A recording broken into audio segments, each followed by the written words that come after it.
Everyone, welcome and welcome back to my channel. My name is Shaila Dilkas and I hope you all are doing extremely well. So आज की video में जो हम लोग cover करने वाले हैं वो आपके लिए बहुत इंपॉर्टेंट होने वाला है। वो है बायोलॉजिकल क्लासिफिकेशन का क्विक रिवीजन। और ये क्विक रिवीजन इस टाइप का होगा कि आपको एक स्टोरी टेलिंग लगेगा कि आपको कोई कहानी की तरह सुना रहा है। सो पेशेंसली आप रिवाइज कर सकते हैं अपने उन चैप्टर्स को जिसमें आपको लगता है कि थोड़ा रिवीजन की ज़रूरत है, और आप इसे हेडफोन लगा के ऐसे भी सुन सकते हैं ताकि आपको सारा याद हो जाए। सो चलिए स्टार्ट करते हैं without any jibber jabber. Biological classification है किस बारे में? हमें बहुत टाइम पहले से हम ह्यूमंस बींग को बहुत शुरू से ही डिवाइड करके ऑर्गेनिज्म को अपने हिसाब से, अपने कैटेगरी के हिसाब से पढ़ने की ज़रूरत थी। जैसे कि हम शेल्टर, फूड या क्लोथिंग के हिसाब से उसे ऑर्गेनिज्म को डिवाइड करते थे। पर एरिस्टोटल जो थे वो सबसे पहले थे जो कि एक साइंटिफिक अप्रोच दिखाए क्लासिफिकेशन में। इन्होंने क्या किया, पहले प्लांट को ट्री, सर्व्स, हर्ब्स में डिवाइड कर दिया, एनिमल को डिवाइड कर दिया रेड ब्लडेड में और नॉन रेड ब्लडेड में। जैसे जैसे साइंटिस्ट आए उनकी अंडरस्टैंडिंग बढ़ी, सो उन्होंने इम्प्रूव करना स्टार्ट कर दिया।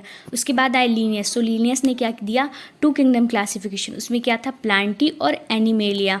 सो प्लांटी और एनिमेलिया जो दिया गया, ये सिस्टम जो था ये बिल्कुल भी डिस्टिंग्विश नहीं करता था प्रोकैरियोट्स को यूकैरियोट्स से, यूनिसेलुलर को मल्टी सेलुलर से, फोटोसिंथेटिक को नॉन फोटोसिंथेटिक से, कुछ भी अलग नहीं करता था। लेकिन टू किंगडम क्लासिफिकेशन जो था वो डिवाइड करना काफ़ी ईजी था और समझना भी काफ़ी आसान था। सो ये किंगडम जो है वो काफ़ी टाइम तक चला।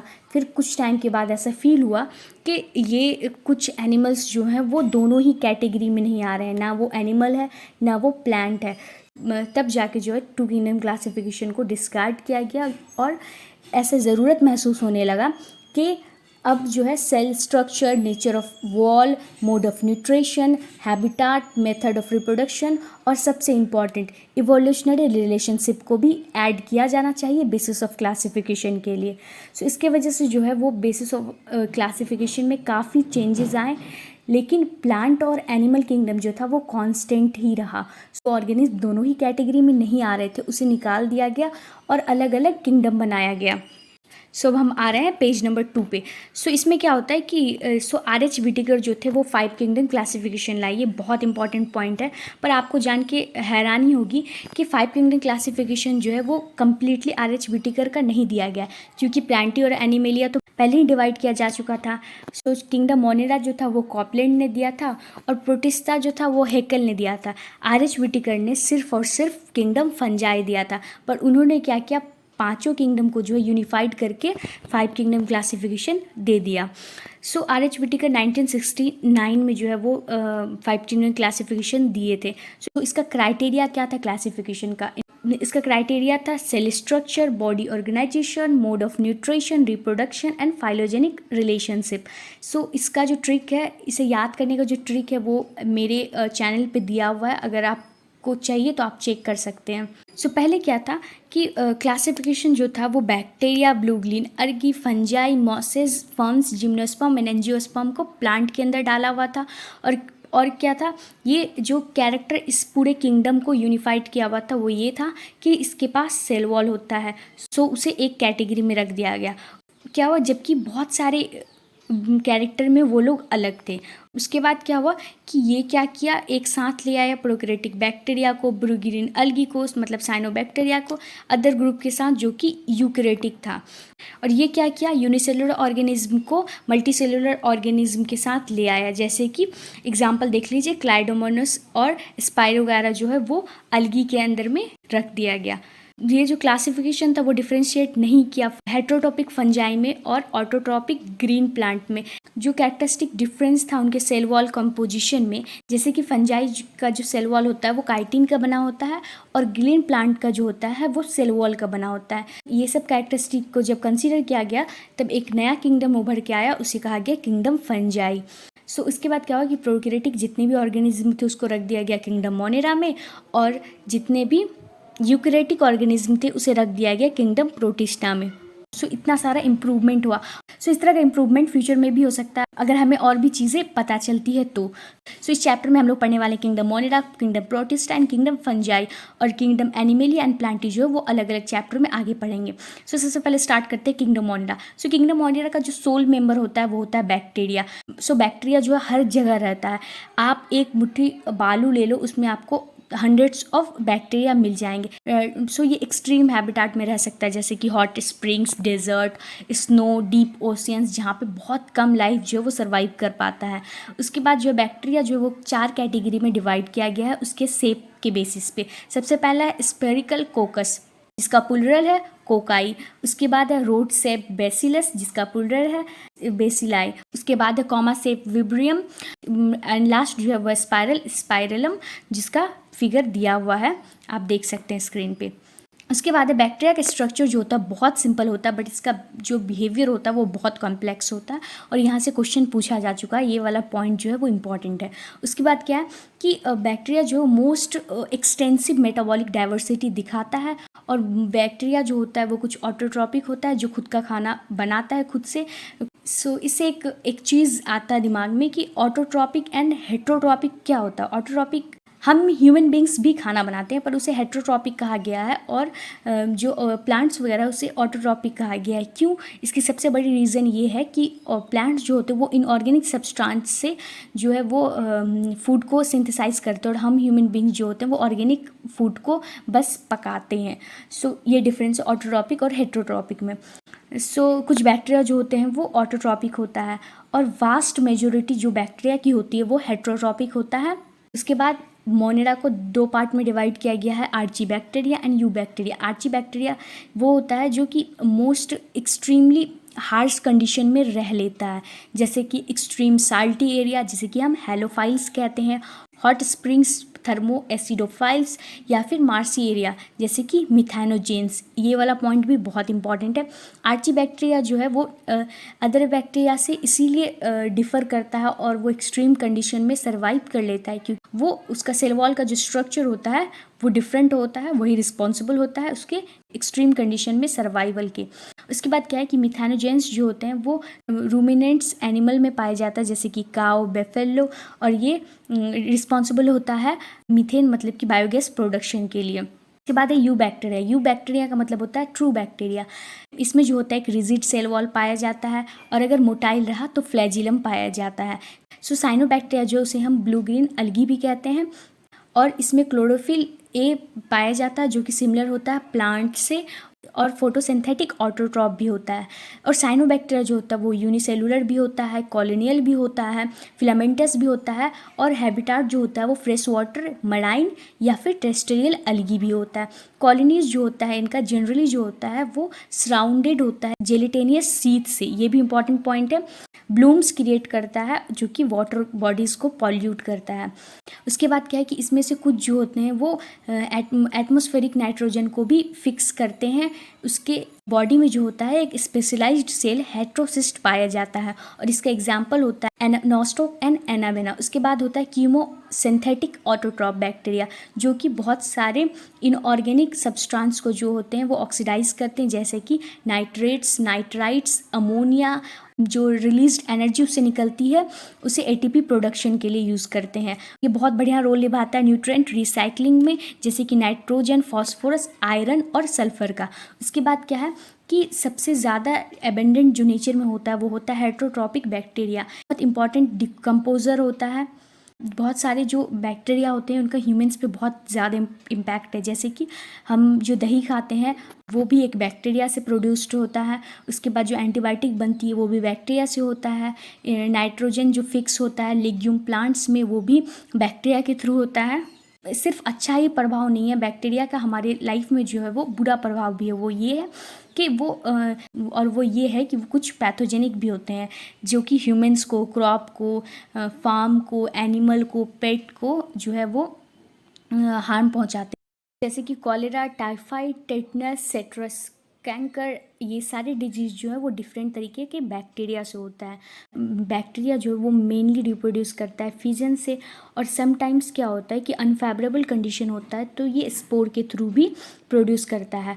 और इसमें सेक्सुअल रिप्रोडक्शन जो होता है वो बहुत primitive type of DNA transfer किया जाता है एक बैक्टीरिया से दो बैक्टीरिया के बीच। सो यहाँ पे जो है ये दबे दबे अल्फाजों में बात हो रही है ट्रांसडक्शन, कॉन्जुगेशन और ट्रांसफॉर्मेशन वगैरह की, जो कि टाइप्स ऑफ सेक्सुअल रिप्रोडक्शन है इन बैक्टीरिया। सो ये साइड में जो फिगर है वो डिवाइडिंग बैक्टीरियम का सबसे इंपॉर्टेंट पॉइंट है। ये माइकोप्लाज्मा जो होता है वो ऑर्गेनिज्म है जो कि कम्प्लीटली लैक करता है सेल वॉल को। ये स्मॉलेस्ट लिविंग सेल है जो कि अब तक हम लोग के नॉलेज में है, और ये जो है वो विदाउट ऑक्सीजन जो है वो सर्वाइव कर लेता है। और बहुत सारे माइकोप्लाज्मा जो होते हैं वो पैथोजेनिक होते हैं एनिमल्स एंड प्लांट्स में। सो यहाँ पे जो है किंगडम मोनेरा जो है वो ख़त्म हो गया। सो अब अगला किंगडम है किंगडम प्रोटिस्टा। सो इसमें जो है जितने भी सिंगल सेल्ड यूकैरियोट्स है उसको रखा गया, पर इसकी जो बाउंड्री है वो बिल्कुल भी फिक्स्ड नहीं है।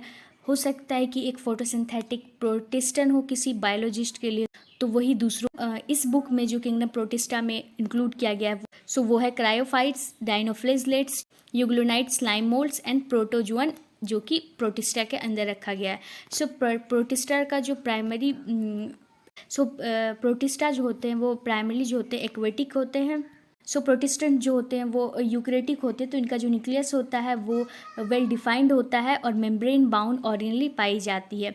उसके बाद किसी में फ्लैजिला पाया जाता है या फिर सीलिया पाया जाता है।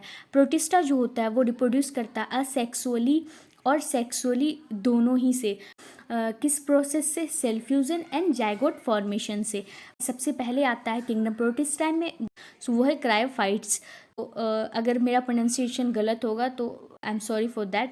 उसके बाद क्रायोफाइट्स जो सबसे इंपॉर्टेंट है वो ये होता है, इस ग्रुप में जो है वो डाइटम्स और गोल्डन अलगी जिसे कि हम डेस्मिड्स कहते हैं उसे इंक्लूड किया गया है। ये फ्रेश वाटर भी होता है और साथ में मराइन भी होता है।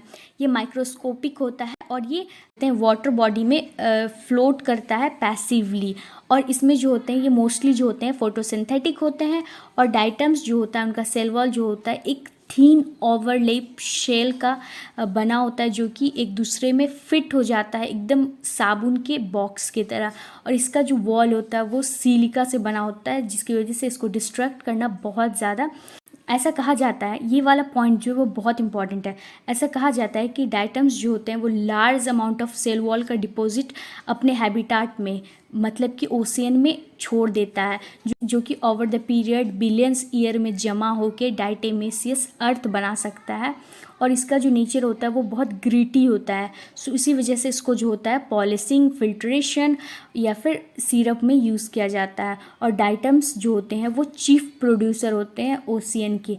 ये वाला लाइन तो बहुत बहुत बहुत ज़्यादा इंपॉर्टेंट है क्योंकि यहाँ से बहुत बार सवाल पूछा जा चुका है। क्राइसोफाइट्स के बाद है डाइनोफ्लेजलेट्स। जो डाइनोफ्लेजलेट जो होते हैं वो मोस्टली मराइन होते हैं और फोटोसिंथेटिक होते हैं। ये जो होते हैं येलो कलर के होते हैं, green, brown, blue, red, depend करता है कि इसमें कितना पिगमेंट जो है वो प्रेजेंट है।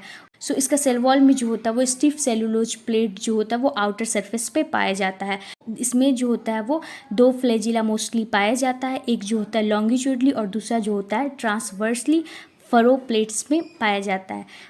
बहुत ऑफन ऐसा होता है कि रेड डाइनोफ्लेजलेट जिसका जैसे कि गॉर्नियोलॉक्स जो होते हैं वो इतना ज़्यादा मल्टीप्लाई करते हैं कि जो क्योंकि वो रेड कलर के होते हैं तो उसकी वजह से जो सी वगैरह है वो रेड दिखने लगता है। और इसका जो टॉक्सिन होता है वो इतना ज़्यादा वो रिलीज़ करते हैं कि उसमें जो मछली होते हैं या फिर अदर मराइन ऑर्गेनिज्म होते हैं सफोकेट करके मरने लगता है।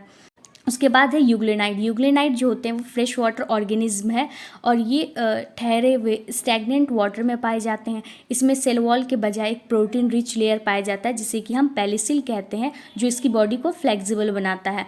इसमें दो फ्लैजिला पाया जाता है, एक लंबा और एक छोटा।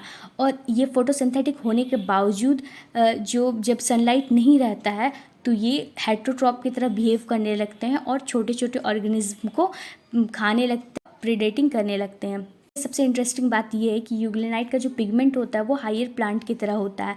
Connecting link between plant and animal भी कहा गया है। उसके बाद है स्लाइम मोल्ड। स्लाइम मोल्ड जो होते हैं सेप्रोफाइटिक प्रोटिस्टन होते हैं। सो सेप्रोफाइट का मतलब होता है जो डेड एंड डिकेइंग सब्सटेंस पे को खाते हैं। इनका बॉडी जो होता है वो मूव करता है किसके साथ, डिकेइंग ट्विंग्स या लीफ इनगल्फिंग ऑर्गेनिक मटेरियल के साथ।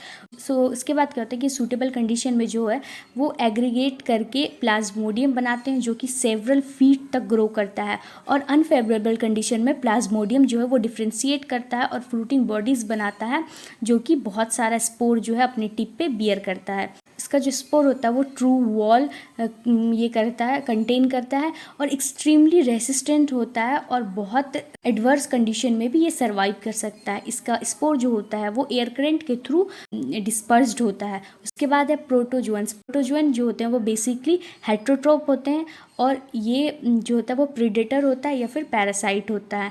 इसमें जो है वो 5 मेजर ग्रुप है। सबसे पहला है एम्यूबाइट प्रोटोजोन। ये जो होते हैं वो फ्रेश वाटर, सी वाटर, मॉइस्ट सॉइल हर जगह पाए जाते हैं। अब आगे बढ़ते हैं। ये जो होते हैं फॉल्स फीट सूडोपोडिया बना के जो है वो प्रे को जो वो कैप्चर करते हैं। इसमें जो होता है मराइन फॉर्म में सिलिका सेल पाया जाता है उसके सरफेस पे होते हैं, और कुछ जो होते हैं वो पैरासाइटिक होते हैं जैसे कि एंटमीबा हिस्टोलाइटिका। एंटमीबा हिस्टोलाइटिका से कौन सा डिजीज़ होता है आप मुझे कमेंट करके बताएं। उसके बाद है फ्लैजिलेटेड प्रोटोजुअन। फ्लैजिलेटेड प्रोटोजुअन जो होते हैं इसका या तो फ्री लिविंग होता है या फिर पैरासाइटिक होता है। ये जो होते हैं इसमें फ्लैजिला पाए जाते हैं, और ये पैरासाइटिक फॉर्म जो होते हैं वो डिजीज़ काउज करता है जैसे कि स्लीपिंग सिकनेस। स्लीपिंग सिकनेस कौन सा ऑर्गेनिज्म काउज करता है, ट्राइपेनोसोमा। उसके बाद है ciliated protozoan. Ciliated protozoan aquatic होते हैं, एक्टिवली मूविंग ऑर्गेनिज्म होते हैं, और इसमें जो होता है वो 1000 ऑफ सीलिया पाया जाता है। इसमें जो होता है वो कैविटी जो कि गलेट होता है जो कि ओपन होता है outside the surface of cell. इसमें क्या होता है कि कोऑर्डिनेटेड मूवमेंट ऑफ सीलिया जो होता है वो वाटर लेडन या फिर फूड को स्टीयर करता है गलेट में। उसके बाद इसका जो एग्जाम्पल है वो है पैरामीशियम। स्पोरोजोन्स जो इंक्लूड करता है diverse infectious spore like organism को। इसका मोस्ट नोटोरियस जो होता है मतलब जो सबसे बदमाश ऑर्गेनिज्म है वो है प्लाज्मोडियम, जो कि प्लाज्मोडियम क्या है, मलेरियल पैरासाइट है। मलेरियल पैरासाइट है और ये जो होता है मलेरिया का यूज़ करता है ह्यूमन बींग्स में। इसका बहुत ही बुरा प्रभाव है हम ह्यूमन पॉपुलेशन पे। इसके बाद है किंगडम फंजाई। किंगडम फंजाई जो होता है वो बहुत यूनिक किंगडम है। इसमें हेट्रोट्रॉपिक ऑर्गेनिज्म होते हैं और कोई भी ऑटोट्रॉपिक ऑर्गेनिज्म नहीं होता है। इसकी डाइवर्सिटी जो होती है वो बहुत ज़्यादा होती है। डाइवर्सिटी दिखाता है मॉर्फोलॉजी में भी और हैबिटाट में भी। इसमें जैसे कि हम लोग मशरूम जो खाते हैं हम लोग या फिर टोडस्टोल जो है वो सारे जो हैं वो जो वाइट स्पॉट हम लोग मस्टर्ड लीव्स पे देखते हैं वो भी फंगस है। उसके बाद जो है यूनिसेलुलर फंजाई जो कि यीस्ट जो देखते हैं हम लोग जिससे जो है ब्रेड और बियर दोनों बनता है वो भी फंजाई है। फंजाई जो होते हैं वो डिजीज़ काउज करते हैं प्लांट और एनिमल में भी। जैसे कि वीट में रस्ट काउजिंग पक्षियाँ जो है एक इम्पॉर्टेंट एग्जाम्पल है, और ये जो है एंटीबायोटिक का भी सोर्स होता है जैसे कि पेनिसिलियम। फंजाई जो होते हैं वो कॉस्मोपॉलिटन होते हैं, मतलब कि ये हर जगह पाए जाते हैं, air, water, soil, animals, plants, हर जगह। ये ज़्यादातर वार्म और ह्यूमिड प्लेसेस में ग्रो करना पसंद करते हैं। यूनिसेलुलर ईस्ट को छोड़ के फंजाई जो होता है वो फिलामेंटस होता है। इसकी बॉडी जो होती है सिलेंड्रिकल थ्रेड लाइक स्ट्रक्चर जिसे कि हम हाइफी कहते हैं उससे बना होता है, और बहुत सारा नेटवर्क ऑफ हाइफी को हम माइसीलियम कहते हैं। कुछ हाइफी जो होते हैं वो continuous tubes filled with multinucleated cytoplasm से बने होते हैं जिसे कि हम कोइनोसाइट हाइफी कहते हैं। कुछ जो होते हैं वो सेप्टेट होते हैं, क्रॉस वाल्ड होते हैं, और फंजाई का जो सेल वॉल होता है वो कंपोज्ड होता है काइटिन एंड पॉलीसैकेराइड से। ये भी इंपॉर्टेंट पॉइंट है। मोस्ट फंगाई जो होता है वो हेट्रोट्रॉपिक होता है और सैप्रोफाइट होता है, और कुछ जो होते हैं वो पैरासाइटिक होते हैं, और कुछ जो होते हैं वो सिम्बायोटिक एसोसिएशन में भी रहते हैं जैसे कि लाइकेन या फिर माइकोरिजा।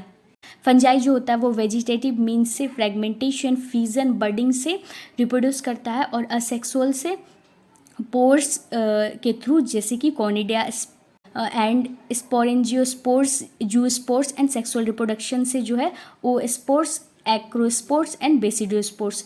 जो स्पोर है वो फ्रूटिंग बॉडीज़ के थ्रू प्रोड्यूस होता है, और इसमें जो सेक्सुअल साइकिल होता है वो 3 स्टेप्स में होता है। पहला प्लाज्मोगेमी, दूसरा कैरियोगेमी एंड तीसरा जो होता है मियोसिस होता है। उसके बाद जो है फंगस जब सेक्सुअली रिप्रोड्यूस करता है तो 2 हैप्लॉइड हाइफी जो कंपैटिबल होते हैं उनकी मेटिंग होती है। और वो फ्यूज़ कर जाते हैं। सो कुछ फंजाई में क्या होता है कि ये फ्यूजन जो होता है वो तुरंत हो जाता है और डिप्लॉयड सेल मतलब कि 2n जो है वो बन जाता है। पर कुछ फंजाई में जैसे कि एस्कोमाइसिटीज़ एंड बेसिडियोमाइसिटीज़ एक इंटरवेनिंग डाइक्रोटिक स्टेज आता है n+n का, मतलब कि 2 न्यूक्लाई पर सेल। सो ये कंडीशन जो होता है उसको हम लोग कहते हैं डाइक्रियन और इस फेज को हम लोग कहते हैं डाइक्रियन फेज। सो क्या होता है कि ये कुछ टाइम रहता है, उसके बाद फिर ये फ्यूज़ होके डिप्लॉयड सेल बन जाता है। उसके बाद है फाइकोमैसिटीज़। सो फाइकोमैसिटीज़ जो होते हैं वो जनरली जो होते हैं एक्वेटिक हैबिटेट में पाए जाते हैं या फिर सड़े हुए लकड़ी या मॉइस्ट डैम्प प्लेसेस पे भी पाए जाते हैं। और ये ऑब्लिगेट पैरासाइट्स भी होता है कुछ प्लांट में। माइसीलियम जो होता है इसका असेप्टेड होता है और कोइनोसाइटिक होता है। असेक्सुअल रिप्रोडक्शन जो होता है वो जूस्पोर मतलब कि मोटाइल या फिर प्लानोस्पोर जो कि नॉन मोटाइल होता है उसके थ्रू होता है। और इसका जो स्पोर होता है वो इंडोजेनसली प्रोड्यूस्ड होता है स्पोरेंजियम पे। और जो जाइगोस्पोर होता है वो बनता है 2 गैमेट्स के फ्यूजन के बाद। इसमें जो होते हैं आइसोगेमस, एनाइसोगेमस, ऊगेमस सारे पाए जाते हैं। कॉमन एग्जाम्पल है वो है Mucor, Rhizopus and Albugo. Albugo को पैरासाइटिक फंजाई जो कि मस्टर्ड में पाया जाता है वो भी कहा जाता है। राइजोपस को ब्रेड मोल्ड भी कहा जाता है। उसके बाद है स्कोमाइसिटीज़। स्कोमाइसिटीज़ जो होते हैं उसे हम सैक फंजाई भी कहते हैं और फाइकोमाइसिटीज़ को हम लोग अलगल फंजाई भी कहते हैं। सो ये जो होते हैं मोस्टली मल्टी सेलुलर होते हैं और रेयरली जो होता है यूनिसेलुलर होता है। जैसे कि ईस्ट सैक्रोमेसिस सिरिवेसी जो है वो यूनिसेलुलर है। ये सैप्रोफाइटिक भी होते हैं, डिकम्पोजर भी होते हैं, पैरासाइटिक भी होते हैं, क्लोरोफिलस भी होते हैं मतलब कि डंग पे ग्रो करने वाले डंग पे। इसका जो माइसिलियम होता है वो ब्रांच्ड होता है और सेप्टेट होता है। इसका सेक्सुअल पोर जो होता है वो एसेक्सुअल पोर जो कि कॉर्निडिया होता है वो प्रोड्यूस्ड होता है एक्सोजिनसली एक स्पेशल माइसीलियम पे जिसे कि हम कॉर्निडियोफोर कहते हैं। कॉर्निडिया जो होता है वो जर्मिनेशन पे प्रोड्यूस करता है माइसीलियम।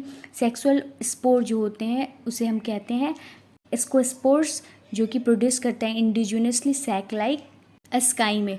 उसके बाद ये जो होते हैं वो डिफरेंट फ्रूटिंग बॉडीज़ में अरेंज्ड होता है जिसे कि हम एस्कोकार्प्स कहते हैं। कुछ एग्जाम्पल जैसे कि स्पैरेजिलस, क्लेविसिस, न्यूरोस्पोरा ये सारे उसके एग्जाम्पल्स हैं। और न्यूरोस्पोरा जो है वो एक्सटेंसिवली यूज़ किया जाता है बायोकेमिकल एंड जेनेटिक वर्क में। इसके बहुत सारे मेंबर्स जैसे कि मॉडल्स एंड ट्रफल्स जो होते हैं वो खाए जाते हैं।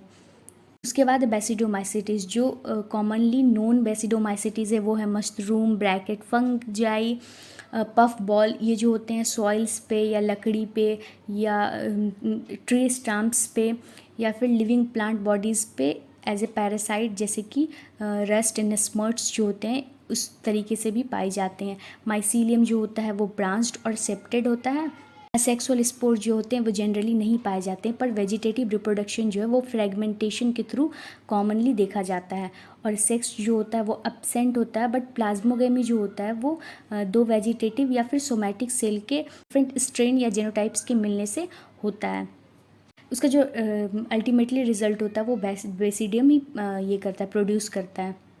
कैरियोगेमी और मियोसिस जो होता है वो होता है और उससे क्या होता है बेसिडियम जो है वो प्रोड्यूस करता है 4 बेसिडियोस्पोर्स। बेसिडियोस्पोर्स जो होते हैं वो एक्सोजेनसली प्रोड्यूस होता है बेसिडियम पे।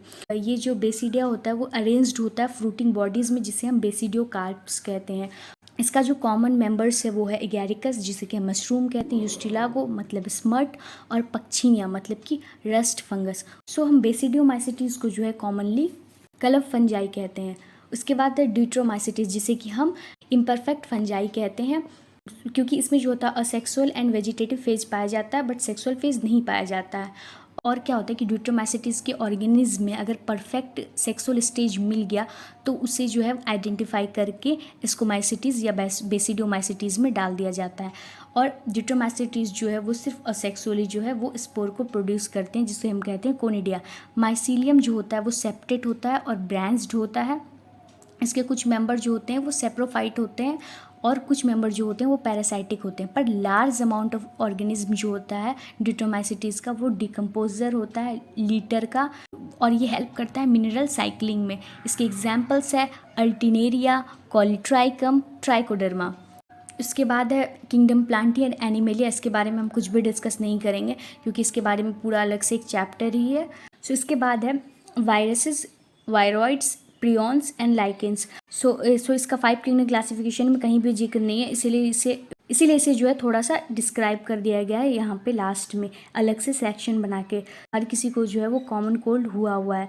तो ये किसके वजह से होता है? वायरस की वजह से होता है। सो वायरस जो है कहीं भी क्लासिफिकेशन में फिट नहीं बैठा, क्योंकि किसी को तभी ट्रू लिविंग कहते हैं जब उसके पास एटलीस्ट सेल होता है। वायरस जो होता है वो ट्रू लिविंग नहीं होता है, क्योंकि इसके पास कोई सेल नहीं पाया जाता है। ये जो ऊपर वाला फिगर है ये है टोबैको मोज़ाइक वायरस का, TMV, और ये दूसरा वाला जो है वो है बैक्टीरियोफेज का। सो वायरस जो होता है खुद का कुछ भी नहीं होता है, वो होस्ट के बॉडी में जाके रेप्लिकेट करता है। सो इसीलिए ये ऑब्लिगेट पैरासाइट है। इसे अगर होस्ट नहीं मिलेगा तो वो सर्वाइव नहीं कर पाएगा। सो नेम वायरस जो है जिसका मतलब होता है वेनम या पॉइजनस फ्लूइड, वो दिया गया था दिमित्री इवानोस्की के द्वारा 1892 में। सो ये तब रिकॉग्नाइज़ किया गया था जब तंबाकू में, मतलब टोबैको में जो मोज़ाइक डिजीज़ वायरस को डिस्कवर किया गया था। उसके बाद ये होता है कि ये बैक्टीरिया से छोटा होता है, क्योंकि ये बैक्टीरिया प्रूफ फिल्टर्स से पास कर जाता है। MW बेंजरनिक जो 1989 में ये बताए थे कि कोई भी टोबैको प्लांट, क्योंकि वो टोबैको प्लांट पे स्टडी कर रहे थे, इसीलिए वो बोले थे कि अभी हेल्दी टोबैको प्लांट है, उसके पास अगर वो इन्फेक्शियस लिविंग फ्लूइड को ले जाया जाए तो वो इन्फेक्ट हो जाएगा।